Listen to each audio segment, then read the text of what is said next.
ছোট আমলও কিয়ামতের দিন বিপুল সওয়াবে পরিণত হবে।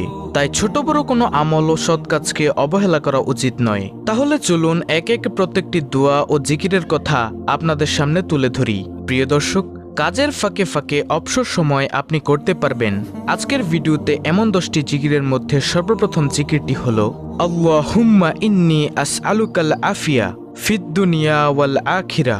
অর্থ হলো, হে আল্লাহ, তোমার কাছে আমি দুনিয়া ও আখিরাতের নিরাপত্তা ও সুস্থতা কামনা করছি। সুবহানাল্লাহ। প্রিয় দর্শক, দেখুন কত সুন্দর একটি জিকির।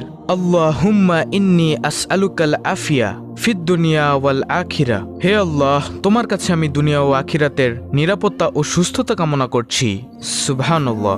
অর্থাৎ আপনি যদি খালেস অন্তরে শিরক মুক্ত থেকে, গুনাহ মুক্ত থেকে প্রতিনিয়ত এই জিকিরটি করেন, তাহলে আল্লাহ তাআলা আপনাকে দুনিয়া ও আখিরাতের নিরাপত্তা দান করবেন এবং আল্লাহ রাব্বুল আলামিন আপনাকে সুস্থতা দান করবেন।